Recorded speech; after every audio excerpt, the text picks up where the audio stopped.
Shalom semuanya, bersama dengan saya, mari kita mendalami firman Tuhan.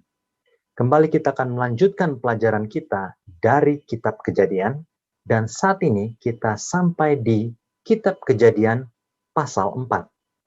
Saat ini kita akan mempelajari tentang Kain dan peninggalannya. Kita tahu Adam dan Hawa berdosa kepada Tuhan, lalu kemudian mereka dihukum, tetapi tentunya kita masih ingat, mereka tidak ditinggalkan begitu saja oleh Tuhan, tetapi mereka diberikan pengharapan. Yang itu dicatat di dalam Kejadian 3 ayat 15. Yang berbunyi, Aku akan mengadakan permusuhan antara engkau dan perempuan ini, antara keturunanmu dan keturunannya. Keturunannya akan meremukkan kepalamu, dan engkau akan meremukkan tumitnya. Perhatikan, Adam dan Hawa diberikan janji oleh Tuhan sendiri bahwa keturunannya, keturunan Adam dan Hawa akan meremukkan kepala si ular, yaitu si iblis. Artinya, mereka memiliki pengharapan bahwa akan ada penebus atau juru selamat yang akan mengalahkan kuasa iblis dan dosa yang ditimbulkannya. Jadi kita bisa bayangkan, bila mana Adam dan Hawa memiliki anak, tentunya mereka bergembira, karena mereka berpikir keturunan mereka itulah yang akan mengalahkan, mematahkan kuasa iblis. Kita lihat bersama di dalam Kejadian 4 ayat 1. Dikatakan, kemudian manusia itu bersetubuh dengan Hawa istrinya, dan mengandunglah perempuan itu, lalu melahirkan Kain. Maka kata perempuan itu, Aku telah mendapat seorang anak laki-laki dengan pertolongan Tuhan. Menariknya saudara-saudara sekalian, bila mana kita memperhatikan bahasa aslinya, maka kalau diterjemahkan literal, maka kita akan memiliki terjemahan yang kira-kira bunyinya seperti ini. Pada saat Hawa melahirkan Kain, anak pertamanya, yang adalah laki-laki, maka Hawa berkata, Aku telah memperoleh seorang manusia, bahkan Tuhan sendiri.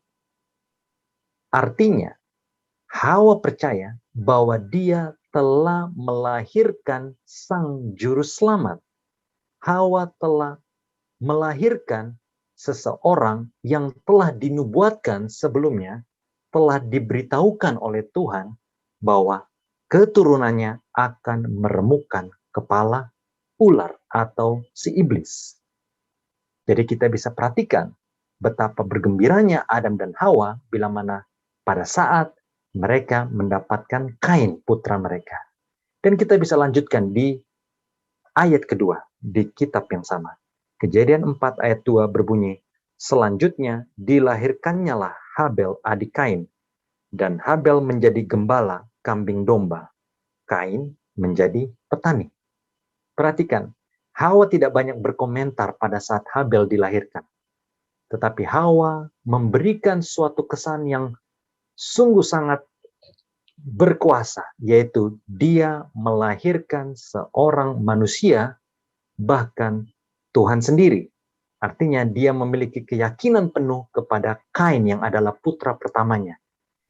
Satu hal yang menarik, arti nama dari Kain itu sendiri adalah memperoleh sesuatu yang berharga. Sedangkan nama Habel dari bahasa aslinya berarti uap atau nafas. Dan bahkan dalam kitab Pengkhotbah, salah satu contohnya Pengkhotbah 2 ayat 17, tercatat bahwa Habel itu sendiri, nama aslinya sering digunakan untuk kata kesia-siaan. Ini menunjukkan bahwa Adam dan Hawa menaruh penuh harap kepada Kain melebihi Habel. Seiring waktu kita tahu bersama bahwa kedua kakak beradik ini mempersembahkan suatu persembahan istimewa untuk Tuhan. Kain yang adalah seorang petani mempersembahkan buah-buahan dari hasil tanahnya, sedangkan Habel yang adalah seorang penggembala domba mempersembahkan anak domba. Dan kita tahu bersama, persembahan Kain tidak diterima, persembahan Habel sebaliknya diterima. Satu fakta yang menarik yang perlu kita ketahui bersama sebelum kita mendalami kitab Kejadian 4 tentang Kain dan Habel, yaitu untuk mempersembahkan kurban kepada Tuhan diperlukan darah. Mengapa? Karena ada tertulis di dalam Ibrani 9 ayat 22, dan hampir segala sesuatu disucikan menurut hukum Taurat dengan darah, dan tanpa penumpahan darah tidak ada pengampunan. Itulah sebabnya tidak peduli seberapa bagus Kain mempersembahkan persembahannya, bila mana tidak disertai dengan penumpahan darah, maka itu berarti dosanya tidak diampuni. Poin yang penting dari cerita Kain dan Habel ini adalah dua macam persembahan yang diberikan kepada Tuhan. Yang satu adalah sesuai dengan apa yang Tuhan inginkan supaya kita lakukan. Dan bila mana kita mengimaninya, maka kita akan menurutinya dan melakukannya sesuai dengan instruksi yang Tuhan berikan. Di sisi lain adalah persembahan yang dipandang benar oleh si pemberinya. Dalam hal ini adalah Kain, karena Kain menganggap bahwa pemberian yang diberikan ini adalah persembahan terbaik menurutnya, bukan menurut Tuhan. Habel berlaku sesuai dengan iman kepercayaannya, menaruh harap kepada darah perjanjian, sedangkan Kain menaruh harap dalam perbuatannya sendiri, yaitu dia berpikir dia sudah melakukan yang terbaik untuk Tuhan. Dan cerita tentang bagaimana penumpahan darah harus dilakukan itu dikuatkan kembali dalam Wahyu 13 ayat 8 yang berbunyi, dan semua orang yang diam di atas bumi akan menyembahnya, yaitu setiap orang yang namanya tidak tertulis sejak dunia dijadikan di dalam kitab kehidupan dari anak domba yang telah disembelih. Dalam bahasa yang lain, sebut saja bahasa Inggris, lebih jelas dikatakan, in the book of life belonging to the Lamb that was slain from the creation of the world. Yang artinya, kitab kehidupan dari anak domba yang telah disembelih sejak dunia dijadikan.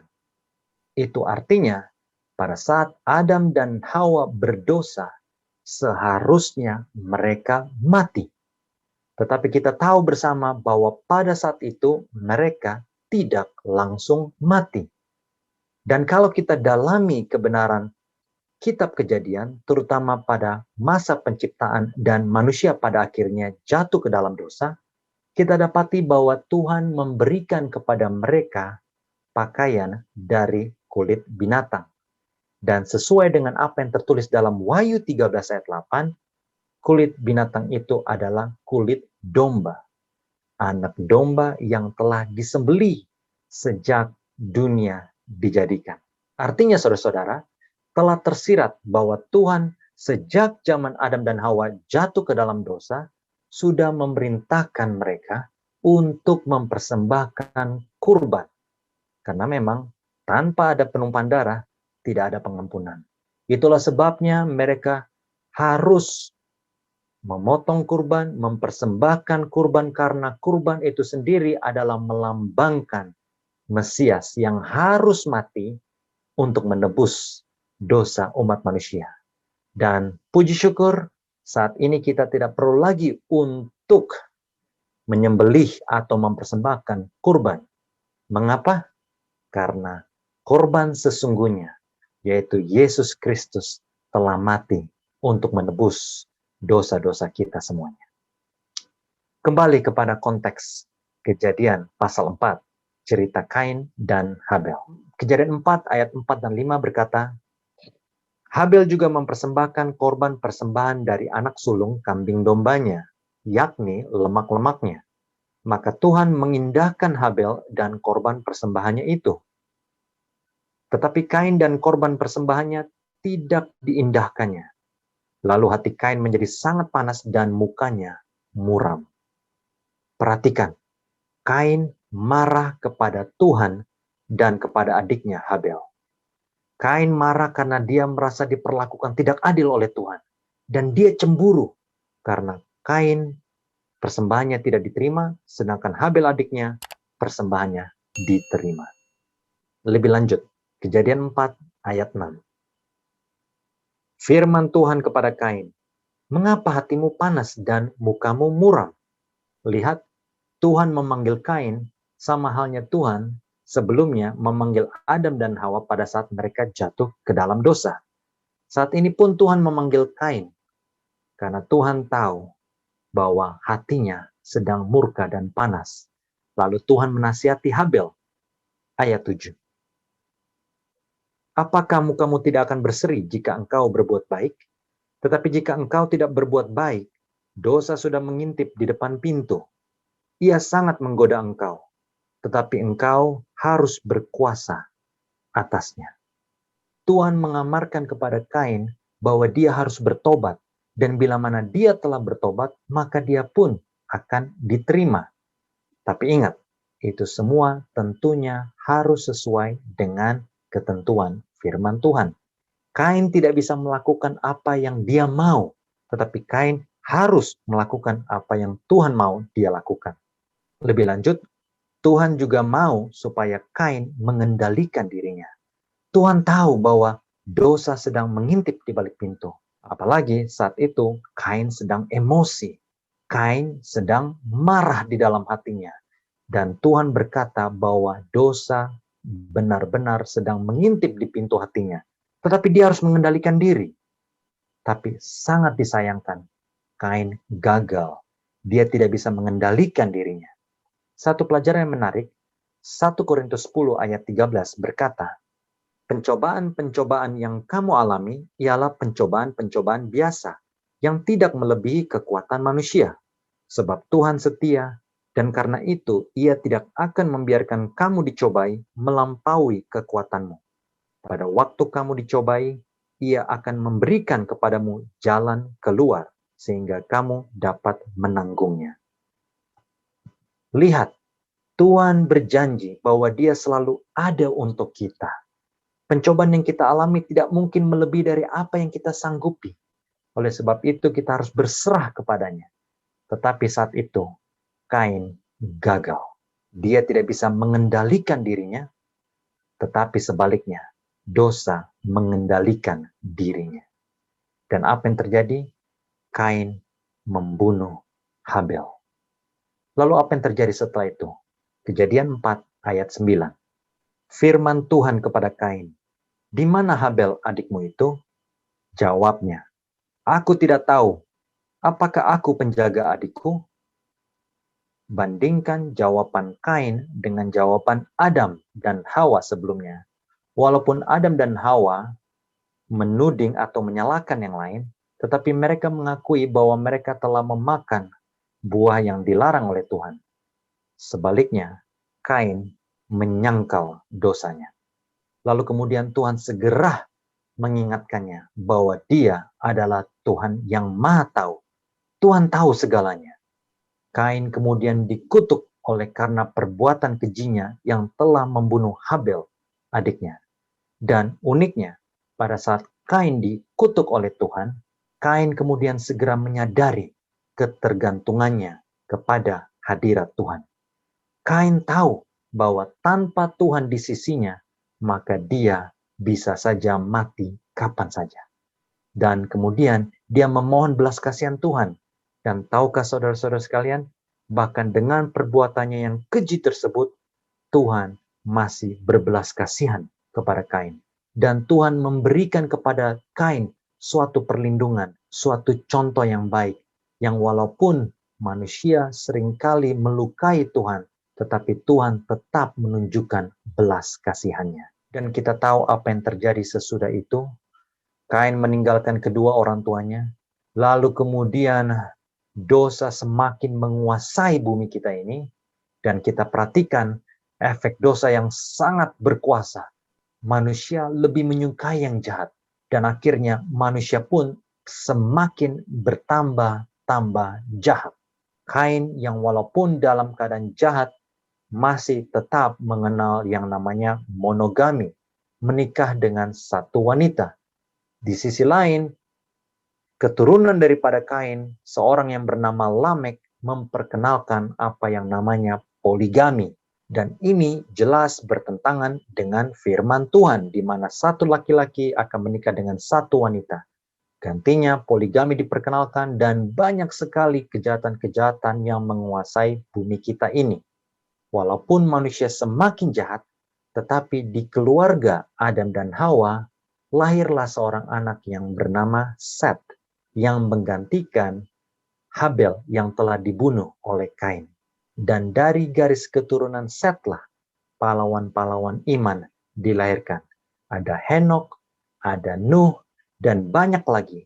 Dan dari garis keturunan Set, anak Adam dan Hawa, setelah beberapa generasi, setelah beberapa waktu lamanya, dilahirkanlah Mesias yang adalah Yesus Kristus.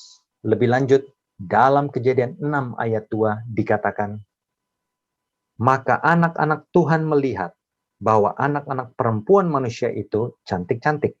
Lalu mereka mengambil istri dari antara perempuan-perempuan itu, siapa saja yang disukai mereka. Anak-anak Tuhan. Ini adalah anak-anak dari garis keturunan Set yang dirancang untuk memelihara gambar Tuhan. Seperti apa yang tertulis di dalam Kejadian 5 ayat 1 dan 4. Dan dalam ayat yang sama ada anak-anak manusia yang memiliki konotasi negatif. Yang artinya manusia yang tidak menurut gambar Tuhan, tetapi hidup jauh dari Tuhan. Dan kita perhatikan bersama bahwa anak-anak Tuhan kawin mawin dengan anak-anak manusia atau anak-anak dunia ini yang hidup jauh dari Tuhan, lalu kemudian kejahatan pun akhirnya menguasai bumi kita. Sebagai kesimpulan, kita sudah melihat Kain dan kegagalannya untuk mengendalikan dirinya. Dia telah membunuh Habel adiknya, dan kemudian dia telah meninggalkan peninggalan, yaitu di mana dosa akhirnya menguasai dunia kita ini. Dan kita tahu bersama, pada saat anak-anak Tuhan kawin mawin atau hidup bergaul dengan anak-anak dunia, anak-anak manusia, anak-anak yang tidak mencerminkan gambar rupa Tuhan, anak-anak yang jauh dari Tuhan. Dan pada akhirnya dosa memenuhi dunia kita ini. Tetapi sementara dunia dipenuhi oleh dosa, ada seorang yang bernama Henok. Dia hidup bergaul dengan Tuhan dan akhirnya dia diangkat ke surga. Dan banyak orang yang berpikir bahwa setiap orang yang dekat dengan Tuhan tentunya langsung diangkat ke surga sama seperti Henok. Tetapi tidaklah demikian. Apa yang Henok dapatkan adalah khusus anugerah dari Tuhan. Kita perhatikan contohnya Nuh. Nuh juga dikatakan hidup bergaul dengan Tuhan. Tetapi Nuh mati. Sama juga halnya dengan nabi-nabi yang lain dalam Alkitab. Hampir semuanya mati dan dikubur. Tidak langsung naik ke atas surga. Henok adalah anugerah tersendiri dari Tuhan. Tapi apapun itu saudara-saudara sekalian, janji Tuhan pasti. Bila mana kita hidup setia sampai akhir, pada saat Yesus datang yang kedua kali, kita akan dibangkitkan dan bersama-sama dengan orang kudus lainnya, kita akan diangkat masuk ke dalam kerajaan surga. Suatu kesimpulan menarik yang lainnya adalah, bila mana saudara-saudari perhatikan bahwa di dalam Alkitab, umur manusia dari sekian ratus, kemudian menjadi 120 tahun seperti apa yang difirmankan oleh Tuhan, lalu kemudian menjadi sekitar 70 tahun saja. Ini sangat bertentangan dengan teori evolusi, di mana manusia dari sangat kecil atau tidak berarti menjadi sempurna. Tetapi Alkitab berbicara lain. Dari kesempurnaan, kita sedang degradasi atau merosot, baik secara jasmani, mental, maupun rohani. Tetapi kita punya pengharapan kembali, sama seperti Henok yang pada akhirnya diangkat masuk ke surga, atau mungkin seperti Nuh yang hidup bergaul dengan Tuhan, tetapi dia diizinkan untuk istirahat sementara di bumi, sebelum pada akhirnya nanti kita akan semua dibangkitkan dan masuk ke dalam kerajaan surga. Mari kita terus setia melakukan firman Tuhan, bukan sesuai dengan kehendak hati kita, seperti apa yang dilakukan oleh Kain, tetapi kita menurut dan melakukan segala perintahnya, sama seperti yang telah dilakukan oleh Habil. Kita diselamatkan bukan oleh karena usaha kita sendiri, tetapi kita diselamatkan oleh karena darah perjanjian, yaitu darah anak domba, yaitu darah Yesus Kristus. Tuhan memberkati.